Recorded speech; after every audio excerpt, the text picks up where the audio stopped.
अगले 60 सेकंड में जब तक हम लोग ये शुरू कर रहे हैं तब तक आपको पता है ऑल ओवर द वर्ल्ड जो इंडस्ट्रीज हैं उन्होंने कम से कम 5,000 लैपटॉप्स बना लिए होंगे, 20,000 पेयर्स ऑफ शूज बना लिए होंगे and more than 1,000 tons of plastic बना दी होगी। तो आपको पता है कि जो ये मैन्युफैक्चरिंग है वो सिर्फ एक इंडस्ट्री नहीं है। Manufacturing is what we call as that is a heart beat of modern civilisation. Heart beat of modern civilisation की बात करें तो आज हम लोग शुरू करते हैं पहला चैप्टर। तो हेलो एवरीवन, वेलकम बैक। मैं हूं राघवेंद्र, आपका mentor for the GS. Welcome to Adda 24/7। आज हम लोग एक ऐसा चैप्टर शुरू करने जा रहे हैं जिसका नाम है मैन्युफैक्चरिंग इंडस्ट्रीज। मैन्युफैक्चरिंग इंडस्ट्रीज क्या है भाई? देखो, एक आप जहां पे बैठे हुए हो आपके चारों तरफ चाहे जो भी चीजें हो, एक भी चीज अगर आप ऐसा लगे कि वो नेचुरली आपके पास आ गया है तो नहीं। हर चीज कहीं ना कहीं क्या था, पहले एक रॉ मटेरियल था। रॉ मटेरियल से बनते बनते वो क्या बना, एक फिनिश्ड गुड बना। ये कौन बना रहा है भाई? ये बना रही है आपकी इंडस्ट्रीज। तो इंडस्ट्रीज क्या है भाई? हम लोग ने सपने देखे ना कि भाई इंडिया को 5 ट्रिलियन इकोनॉमी बनाना है, हमको यूपी को 2 ट्रिलियन 3 ट्रिलियन इकोनॉमी बनाना है। भाई कैसे बनेगा? क्यों हम लोग मैन्युफैक्चरिंग इंडस्ट्री पे इतना फोकस कर रहे हैं? क्योंकि हमें पता है कि manufacturing is the backbone of the economy. आप एग्रीकल्चर, हमको पता है एग्रीकल्चर क्या करेगा, हमारे लिए एक बेस की तरह काम करेगा। But what is manufacturing? Manufacturing में जब तक नहीं होगी ना किसी के पास काम होगा। अगर किसी के पास काम नहीं है तो लोगों के पास पैसा नहीं होगा, और पैसा नहीं है तो आपकी जीडीपी कैसे बढ़ेगी? तो सिंपल चीज क्या है, everything is connected with the manufacturing. तो व्हाट इज मैन्युफैक्चरिंग? ध्यान से देखो, मैन्युफैक्चरिंग इंडस्ट्री का काम क्या है, आपके जो रॉ मटेरियल्स हैं उनको क्या करना है, उनको फिनिश्ड गुड्स में कन्वर्ट कर देना है। और याद रखिए, दीज इंडस्ट्रीज क्या करती है, ये इंडस्ट्रीज हमको हेल्प करती है किसमें? ये हमारी इकोनॉमिक डेवलपमेंट में हेल्प करेंगी, एम्प्लॉयमेंट बढ़ाने में हेल्प करेंगी, प्लस हमारी जीडीपी को ग्रो करने में हेल्प करेंगी।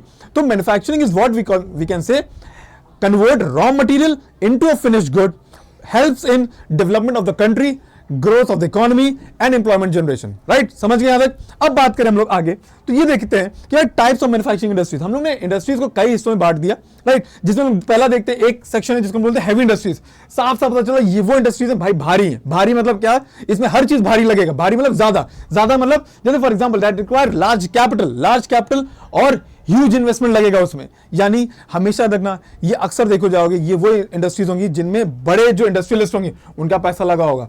हैवी इंडस्ट्रीज जैसे कि फॉर एग्जांपल आयरन, स्टील, कोल, ये सारी कौन सी इंडस्ट्रीज हैं जिनको हम लोग बोलते हैं हैवी इंडस्ट्रीज। राइट, समझ गए? अब लाइट आ गया। लाइट इंडस्ट्रीज का मतलब क्या होता है, जिनमें कम पैसा लगेगा। बट याद रखना, इसमें कम पैसे का मतलब हजार नहीं होता है या लाख करोड़ नहीं होता है। इसमें कुछ 1,000 करोड़ लगेंगे बट कम लगते हैं। राइट, कुछ 5 करोड़ 10 करोड़ ऐसा लग जाएगा, दैट इज कॉल्ड आपकी लाइट इंडस्ट्रीज हो जाएंगी। अब बात करें एग्रो बेस्ड इंडस्ट्रीज, नाम से पता चल रहा है ऐसी इंडस्ट्रीज जिनका रॉ मटेरियल कहां से आएगा, एग्रीकल्चर से आएगा। इसमें कौन कौन सी आती है? Food processing industry. अब ध्यान से देखो, आप अपने किचन में जाओ, आपके सामने आपको सब कुछ पैकेट्स में दिखेगा।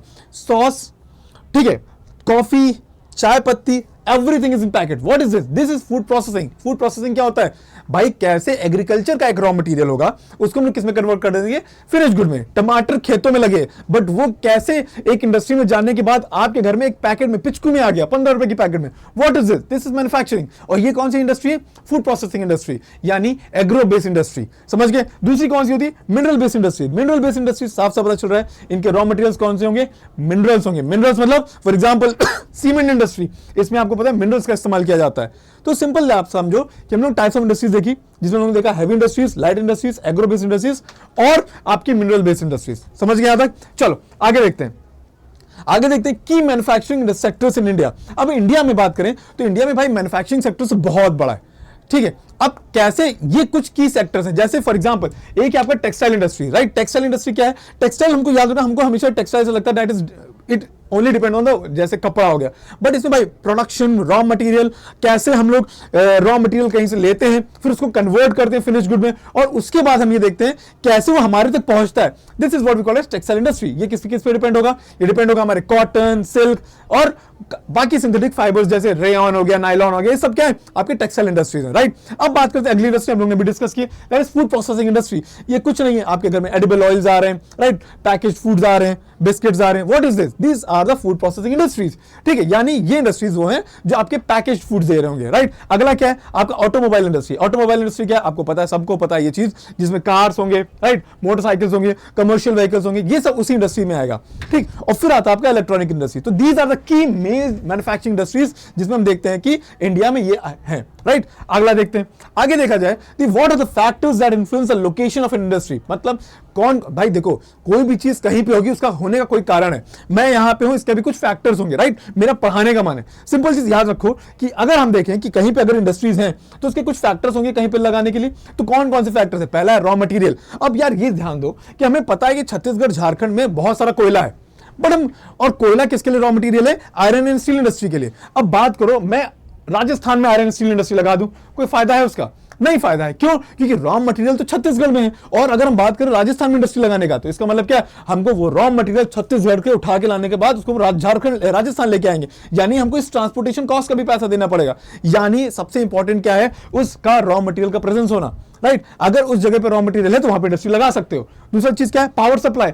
याद रखना, regular power supply is the major factor जो किसी भी इंडस्ट्री को कहीं पे सेटअप करने में हेल्प करेगी, राइट। तीसरा क्या है? आपको पता है ट्रांसपोर्टेशन। अगर आप भाई फॉर एग्जांपल आप हिमालयास में इंडस्ट्री लगा दो और कह दो कि हमको कन्याकुमारी में भेजना है, कैसे लेके आओगे अगर वहां पे ट्रांसपोर्टेशन अवेलेबल नहीं है, right. We can not even establish industry, अगर हैवी इंडस्ट्री हो या कोई बड़ी इंडस्ट्री हो, अगर हमको तो हिमालयस पे लगानी हो, क्यों नहीं लगा सकते? क्योंकि वहां पे ट्रांसपोर्ट का सिस्टम नहीं है। चौथा फैक्टर क्या है? लेबर्स। अगर आपके पास चीप लेबर नहीं है, तो फॉर एग्जांपल अगर आप देखते हो फॉरेन की जितनी कंपनीज हैं वो इंडिया क्यों आ रही है? क्योंकि India is the source of cheap labour. Cheap labour होने की वजह से आपको पता है कि इंडस्ट्रीज वहीं पे सेटअप होंगी। तो यानी कि कैसे ये 4 फैक्टर्स हैं किसी भी फैक्ट्री को की लोकेशन का इन्फ्लुएंस करने के लिए। आई होप आप लोगों को समझ में आया होगा। नेक्स्ट की बात करें तो what are the importance of manufacturing. अब याद रखो भाई, कोई भी चीज हो, मैन्युफैक्चरिंग हो या कोई भी इंडस्ट्री हो, राइट, अगर हम बात करें उसका कुछ इंपॉर्टेंस होगा। पहला क्या है? Economic growth. भाई कुछ बना रहे हो तो कुछ बेच रहे हो सॉरी, कुछ बना रहे हो तो कुछ बेच रहे हो, तो common sense it will help to increase the income, चाहे वो किसी कंपनी की हो चाहे वो किसी देश की हो। यानी कि अगर for example Tata is selling iron, तो उसके बाद वो टैक्स देगा, वो हेल्प करेगी देश की इकोनॉमी को ग्रो करने में। और कैसे कैसे कैसे? क्योंकि वहां पे कुछ लोग जॉब करेंगे, उनकी सैलरी होगी, एम्प्लॉयमेंट जनरेशन होगा, और वो जो लोग उनको सैलरी मिलेगी उससे वो मार्केट में कुछ खरीद के लाएंगे। That means money is rotating, that means economy is growing. यानी कि आपकी इकोनॉमिक ग्रोथ डिपेंड करती है आपके मैन्युफैक्चरिंग पे, राइट। और इंपॉर्टेंस क्या? Foreign exchange. For example I am selling something which is produced in India, मैं कुछ इंडिया में प्रोड्यूस हुआ है उसको बाहर बेचने जा रहा हूं, तो कॉमन सेंस से मेरे पास फॉरेन एक्सचेंज आएगा, राइट। मैंने कोई चीज बनाई, for example I am making laptop, for example मैं एक लैपटॉप बना रहा हूं और उसको मैंने अमेरिका में जाके बेचा। अगर अमेरिका में बेचा तो वहां से डॉलर आया हमारे पास, that will help to increase the foreign exchange of the country, correct. Next देखते हैं रूरल डेवलपमेंट। अगर इंडस्ट्री किसी ऐसे एरिया में लग जाए, जैसे फॉर एग्जांपल इंडिया जब स्टार्टिंग में 1947 में आजाद हुआ, तो उसके बाद आपने देखे होंगे जो शुरुआत की जो पब्लिक सेक्टर यूनिट्स थी या पब्लिक सेक्टर कंपनीज थी, सरकारी कंपनियां थी, वो कहां पे लगाई गई?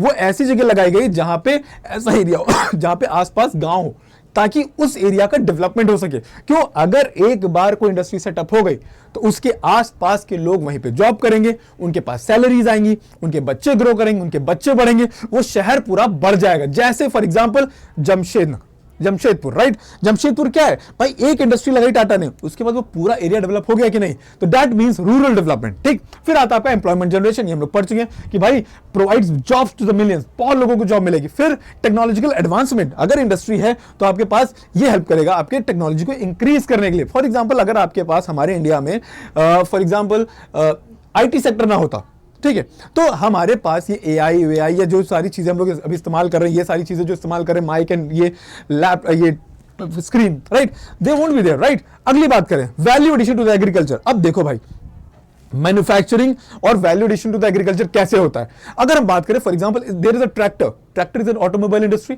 राइट। ऑटोमोबाइल इंडस्ट्री उसने मैन्युफैक्चर किया, उसकी वजह से हमारा एग्रीकल्चर क्या हुआ? ग्रो कर गया, राइट। एग्रीकल्चर ग्रो किया, एग्रीकल्चर में हमने खूब सारे टमाटर लगा दिए, अब इसको बेच ही नहीं पा रहे हैं, हमने क्या किया? इसको इंडस्ट्री को दे दिया, इंडस्ट्री ने इसको क्या बनाया? केचप बना दिया, and again it is selling the market. यानी कि it helps in the value addition to the agriculture.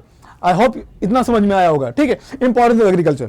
फिर हम बात करते हैं what are the challenges faced by the manufacturing sector. अब कौन कौन से चैलेंजेस हैं? पहली बात भाई कॉमन सेंस, हाई कॉस्ट आपको पता है, raw material, labour, machinery expenses. अगर आपको मैन्युफैक्चरिंग इंडस्ट्री लगानी, फॉर एग्जांपल मुझे मैन्युफैक्चरिंग इंडस्ट्री लगानी होगी या आपको लगानी होगी, तो आप पहले देखोगे भाई जेब में पैसा कितना है, राइट। क्यों? क्योंकि आपको पता है आपको रॉ मटेरियल भी खरीदना है, आपको लेबर्स को पैसे भी देने हैं, आपको मशीनरी भी लगानी है। अगर आपको ये सब कुछ करना है तो आपके पास पैसा होना चाहिए, ठीक। फिर आपको पता है एक और चैलेंज क्या है? Pollution.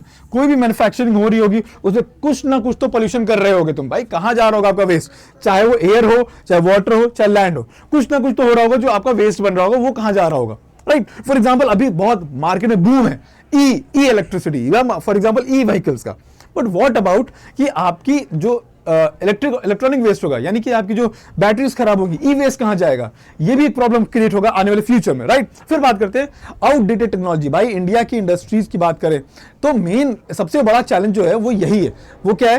That is outdated technology. हमारे पास जितनी भी इंडस्ट्रीज हैं उनकी जो मशीनरीज हैं वो बहुत आउटडेटेड है। जब आउटडेटेड होने की वजह से आपको पता है क्या होता है कि भाई वो अपने फुल फ्लेजेड वर्क नहीं कर पा रही। जब फुल फ्लेजेड वर्क नहीं कर पाएंगी तो कॉमन सेंस है उनको दिक्कत क्या होगी, वो कंपीट ही नहीं कर पाएंगी किसी से, इंटरनेशनल मार्केट से। समझ गए? तो ये कुछ चैलेंजेस थे, यहां तक समझ में आया होगा। What is the future of manufacturing की बात करें तो आपको पता है धीरे धीरे किसकी तरफ हम लोग जा रहे हैं, रोबोटिक्स की तरफ जा रहे हैं, राइट। रोबोटिक्स में आ रहा है तो भाई वो क्या करता है, एफिशिएंसी बढ़ाता है, प्लस ह्यूमन एरर कम कर देगा। दूसरी चीज क्या, हम लोग 3D प्रिंटिंग की तरफ भी जा रहे हैं, राइट। 3D प्रिंटिंग हो गई।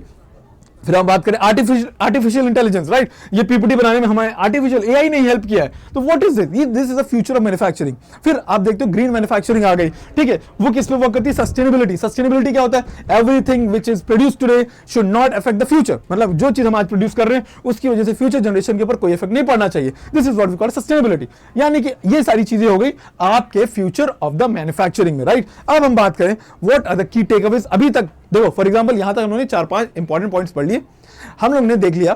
तो ये हम लोग ने क्या देखा, मैन्युफैक्चरिंग का मतलब क्या है, ये रॉ मटेरियल को ट्रांसफॉर्म करता है, राइट। हम लोग ने पढ़ लिया इंडस्ट्री के टाइप्स कौन कौन से होते हैं, heavy, light, agro base, mineral base, ठीक है। हम लोग ने ये देख लिया कि भाई ये it is the backbone of the human economy, वो सॉरी फॉर एन इकोनॉमी। कैसे एम्प्लॉयमेंट जनरेशन करेगा, एक्सपोर्ट करेगा और बाद में इकोनॉमिक डेवलपमेंट भी होगा। फिर हम लोग ने देखा लोकेशन मैटर्स। हम लोग ने पढ़ लिया कि भाई जितना आप पास होगे किसके, रॉ मटेरियल्स के, उतना ही अच्छी आपकी इंडस्ट्री ग्रो करेगी, डेवलप करेगी। क्यों? क्योंकि raw material, water, electricity, these are the main sources along which आपकी इंडस्ट्री सेटअप होने वाली है, ठीक। आई होप इतना समझ में आया होगा।